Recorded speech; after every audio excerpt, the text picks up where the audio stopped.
जय हिंद दोस्तों, स्वागत है आपका हमारे YouTube चैनल में।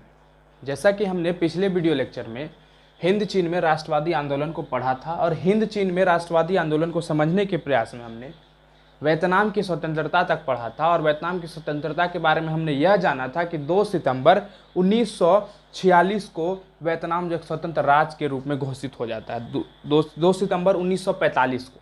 ठीक है, आज के वीडियो लेक्चर में हम हिंद चीन के प्रति फ्रांसीसी जो है नीति को पढ़ेंगे। मतलब फ्रांसीसी जो है अपना हिंद चीन के प्रति क्या नीति को अपनाता है उस चीज को समझेंगे।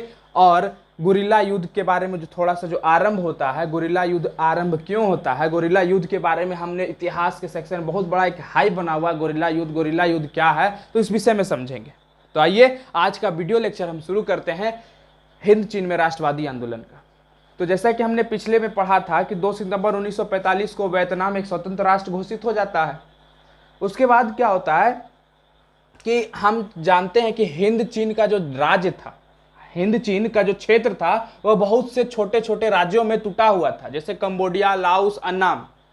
अब जब जो है वियतनाम एक स्वतंत्र राजवंश घोषित होता है, स्वतंत्र राष्ट्र घोषित हो जाता है, तो वियतनाम हो गया, लाओस हो गया, अन्नाम हो गया, वहां का जितना भी राजा था वो अपने राजवंश की स्थापना में लग गया। उसको एक मोटिवेशन मिल गया, अरे वियतनाम जो है अलग हो गया तो कहीं ना कहीं हम भी अलग हो जाते हैं और वही पुराना राजवंश को हम स्थापना करना चाहते हैं। तो उसी तरह अन्नाम का जो शासक था बाओ दाई बन गया। कौन बन गया? बाओ दाई बन गया। बाओ दाई का राष्ट्रवादियों के सामने टिकना मुश्किल था, क्योंकि वहां पर राष्ट्रवादी भावना पनप रही थी, राष्ट्रवादी की भावना जग रही थी और उसके सामने बाओ दाई का टिकना बहुत ही मुश्किल हो गया था। और बाओ दाई ने 25 अगस्त 1945 को यह पद को त्याग दिया। कौन से पद का? अन्नाम के शासक का। और उसके बाद फिर फ्रांसीसी अपना प्रभुत्व को संभालता है, फ्रांसीसी एंट्री मारता है और हिंद चीन के प्रति फ्रांसीसी नीति को हम समझेंगे कि हिंद चीन में जो फ्रांसीसी का नीति था वो कैसा नीति था और फ्रांसीसी कौन कौन सा नीति को अपनाता था। तो द्वितीय विश्व युद्ध क्या होता है? समाप्त हो जाता है। क्या होता है? द्वितीय विश्व युद्ध जब समाप्त हो गया, जैसा कि हमने पढ़ा यहाँ पर कि जितना भी राज्य था का विभक्त हुआ और जितना भी छोटा छोटा राज्य में विभक्त हुआ, वहां का राजा शासक जो पुराना राजवंश को स्थापित करना चाहता था। तो ठीक उसी प्रकार जब द्वितीय विश्व युद्ध समाप्त होता है, सभी साम्राज्य जो है अपना पुनर्स्थापना में लग जाता है। वही पुनर्स्थापना जो पहले से तितड़ बितड़ था, वही पुनर्स्थापना जो विश्व युद्ध जो है पूरे तो हरा के उसको तोड़ कर रख दिया गया था, उसकी स्थापना में लग गया था पूरा साम्राज्य। और फ्रांस भी इधर लग गया था किसमें? कि अपना जो उसका जो डूबा हुआ साम्राज्य था उसको बचाने में। क्यों? क्योंकि फ्रांस का साम्राज्य किसमें डूब गया था? वियतनाम से हार गया था। अब जब वियतनाम से हारा, कहीं ना कहीं उसका इफेक्ट पड़ेगा, कहीं ना कहीं उसका प्रत्यक्ष प्रभाव पड़ता है उसके शक्ति पर।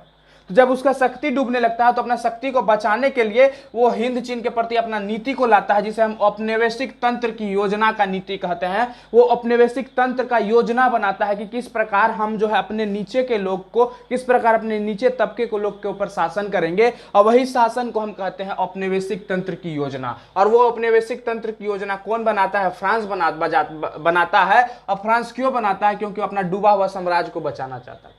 और औपनिवेशिक तंत्र की योजना क्या क्या था उस चीज को समझते हैं। फ्रांस जो है बोला कि फ्रांस का जो विशाल साम्राज्य है, क्या? फ्रांस का जो एक बहुत बड़ा साम्राज्य है उसको एक यूनियन में रख देगा। किसको? एक यूनियन, मतलब फ्रांस जितना भी बड़ा राज्य है उसको एक यूनियन के तहत रख दिया जाएगा। मतलब मान लीजिए ये एक छोटा सा राष्ट्र एक यूनियन है और फ्रांस को इसके अंदर रख दिया जाएगा। किसको? फ्रांस को इसके अंदर रख दिया जाएगा। और जितना भी उपनिवेश है इसी यूनियन के अंदर आएगा। किसके यूनियन? इसी यूनियन के अंदर आएगा। दूसरा पॉइंट में यह कहा गया कि हिंद चीन फ्रांसीसी महासंघ का अंग होगा। हिंद चीन जो होगा वो फ्रांसीसी का महाअंग होगा। मीन्स मान लीजिए ये फ्रांस है तो ये फ्रांस का एक अंग कौन सा होगा? हिंद चीन होगा। अब फ्रांस को यह नीति के जरिए जोड़ लिया, फ्रांस ने यह नीति के जरिए हिंद चीन को अपने अंदर जोड़ लिया और बोला कि तुम लोग जो है मेरे अंदर में होगा। किसको बोला? हिंद चीन को। हिंद चीन का संरक्षित राज्य, मतलब हिंद चीन का जितना भी वो राज्य था जिसको अपने अंदर रखा हुआ था, कौन? फ्रांसीसी। और कोचिंग चीन का जो राज्य था उस दोनों को मिलाकर एक संघ बनाएगा। क्या बनाएगा? एक संघ बनाएगा। ठीक है। तो तीसरा पॉइंट में यह बोला, कौन बोला? फ्रांस बोला। वो अपनी योजना में यह बनाया। और हिंद चीन का जो विदेश नीति होगा और सैन्य पर जो है फ्रांस का ये होगा, कब्जा होगा, फ्रांस की कब्जा होगी। मतलब कहीं ना कहीं एक उपनिवेश के तौर पर पूरे अंदर में उसको रखना चाहता था, किसको? हिंद चीन को। हिंद चीन को अपने अंदर कैप्चर करना चाहता था कौन? फ्रांस। अब उस तहत वो औपनिवेशिक तंत्र की योजना की नीति बनाई, और इस योजना को वो है फ्रांस जो है घोषणा भी कर देता है कि अब तुम लोग जो है इस सब नीति के तहत चलेगा, मेरे अंडर चलेगा। जापान का सेना जैसे ही हटता है, कहां से? वियतनाम से, तो फ्रांसीसी जो है सेगान पहुंच जाता है। सेगान जो है वियतनाम का एक क्षेत्र था जिसको हम सेगान कहते हैं, और वहां पर सेगान में कौन पहुंच जाता है? फ्रांसीसी पहुंच जाता है। लेकिन हमने पढ़ा था कि एक छापामार संगठन का निर्माण हुआ था जो कि अचानक से युद्ध का घोषणा कर देता था, किसके खिलाफ? फ्रांसीसी के खिलाफ। तो ठीक वही जब फ्रांसीसी सेना सेगान पहुंचा तो छापामारों ने भयंकर युद्ध का आरंभ कर दिया, किसके खिलाफ? फ्रांसीसी के खिलाफ। अब भयंकर युद्ध का जब आरंभ हुआ तो फ्रांस का जो सेना था वो सेगान में ही फंस जाता है, वो सेगान में ही रह जाता है। अब फ्रांस में जब सेगान में पहुंच गया तो सबको अंदर में रख लिया, तो बोलता है कि नहीं भैया हम आपके साथ हैं, आप जो बोलिएगा वही करेंगे, ठीक है। तो 6 मार्च 1946 को हनोई वियतनाम का समझौता होता है। क्या होता है? 6 मार्च 1946 को हनोई वियतनाम का समझौता होता है। अब इस समझौता का मतलब क्या होता है भैया? समझौता का मतलब यह होता है कि हम आपके कुछ बात को मानेंगे, तुम मेरे कुछ बात को मानोगे, तभी हम लोग दोनों आगे बढ़ेंगे, और उसी को समझौता करते हैं। और 6 मार्च 1946 को जब फ्रांसीसी सेना को पकड़ के सेगान में रख दिया तो फ्रांसीसी लोग एक समझौता कर लेता है, जिस समझौते को हम कहते हैं हनोई वियतनाम समझौता। और यह बोला, इस समझौते के तहत फ्रांस यह बोला कि फ्रांस वियतनाम को गणराज्य के रूप में स्वतंत्र इकाई मानने के लिए तैयार है। मतलब फ्रांस जो है वियतनाम को फ्री कर देना चाहता है। फ्रांस जो है वियतनाम को एक गणराज्य की स्थापना करने दे दिया जाता है कि तुम गणराज्य की स्थापना कर लो, हम तुम्हारे साथ हैं। लेकिन गणराज्य का जो क्षेत्र होगा वो किसका? हिंद चीन संघ का क्षेत्र में आएगा। मतलब जो वियतनाम जो है, वियतनाम को देखिए कितने चतुराई से जो है हनोई वियतनाम की समझौता की गई थी। कहीं ना कहीं अगर हम फंसे हुए हैं तो उस समय भी हम दिमाग लगा के खेल रहे हैं, हम दिमाग लगा के चल रहे हैं, और वह दिमाग फ्रांसीसी ने यह लगाया कि फ्रांस जो है वियतनाम को बोल देता है कि तुमको हम गणराज्य स्थापना करने को दे दिए, जाओ कर लो, लेकिन तुम जो गणराज्य स्थापना करेगा वो जो होगा वो हिंद चीन का संघ क्षेत्र में आएगा। तो लोग रेडी हो गया, चलो ठीक है, हिंद चीन के संघ क्षेत्र के अंदर में आएगा, कोई दिक्कत नहीं। और बोला कि वो जो संघ होगा हिंद चीन का वो फ्रांसीसी यूनियन के अंदर आएगा। फ्रांसीसी यूनियन के जब अंदर आएगा तो उसका तहत किसके तहत हुआ आएगा? फ्रांस के अंदर आएगा। अब वही बात यहां पर फिर हो गई कि अब हम जो है तुम्हारे पर फिर से शासन करेंगे, लेकिन एक समझौता के तहत करेंगे। और समझौता को दोनों मानने के लिए इनकार नहीं करता, दोनों तैयार हो जाता है, वियतनाम भी तैयार हो जाता है कि चलो ठीक है, कहीं ना कहीं हमको एक गणराज्य की स्थापना करने का तो बात दिया, चलो ठीक है कोई बात नहीं, थोड़ा सा अगर मेरे ऊपर शासन करेगा तो क्या हुआ। फ्रांस का जो महत्वाकांक्षी नीति था, इस नीति जो था उसके कारण वियतनाम के साथ हिंद चीन संघ का निर्माण पर समझौता नहीं हो पाता है। वियतनाम और हिंद चीन का जो संघ था उसके ऊपर समझौता अच्छे तरीका से नहीं हो पाता है। क्यों? क्योंकि इस जो महत्वाकांक्षी नीति अपना दिया, इसमें हिंद चीन और वियतनाम आपस में मिल नहीं पाया। वियतनाम जो है निर्माण पर समझौता नहीं कर पाता है। इससे क्या होता है?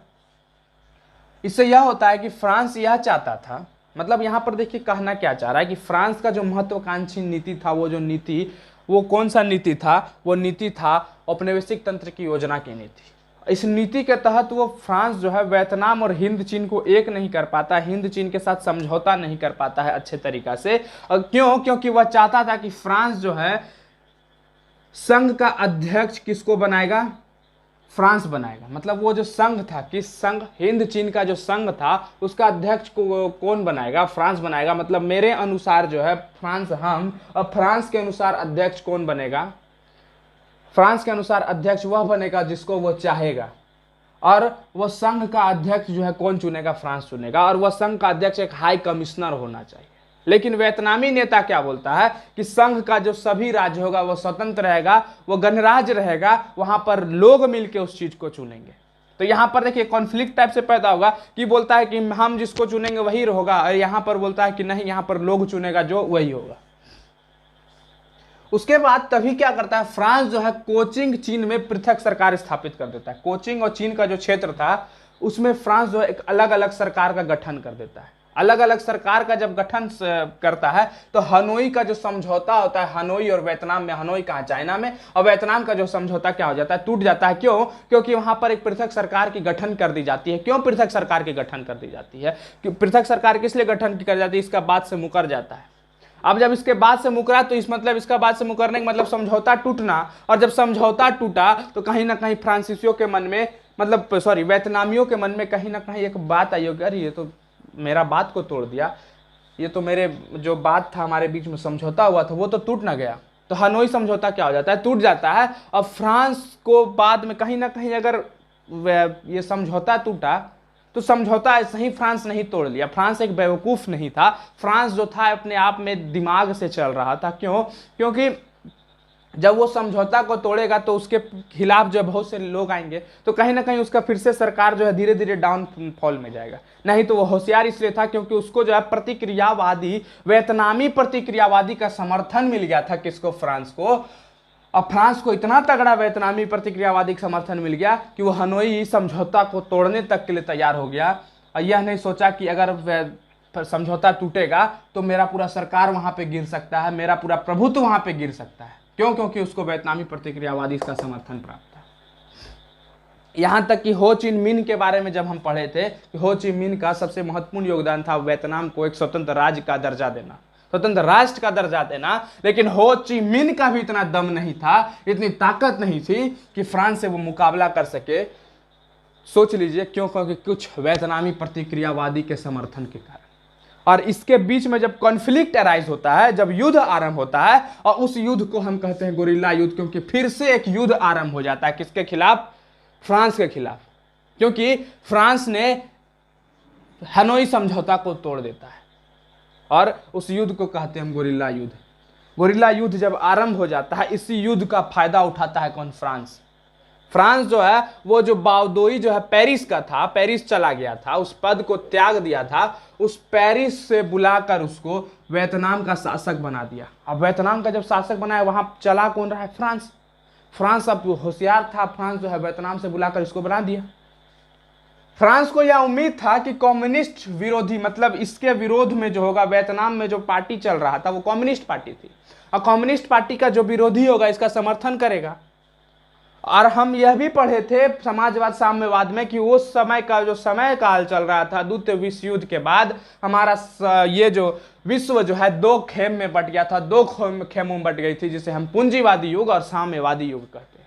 और जब इस दो गुट में बटता है तो अब आने वाले वीडियो लेक्चर में हम यह देखेंगे कि पूंजीवादी युग में कौन कौन सा देश था, और उस फ्रांस को, उस सब देश को कौन कौन समर्थन करता था, और साम्यवादी में कौन कौन सा देश था, फ्रांस को वो किस प्रकार समर्थन देता था, और वियतनाम को वो किस प्रकार समर्थन देता था। और धीरे धीरे हम गोरिल्ला युद्ध के बारे में भी जानेंगे। तो आशा करते हैं आज के वीडियो लेक्चर में आपको समझ में आया होगा। तब तक के लिए धन्यवाद। जय हिंद।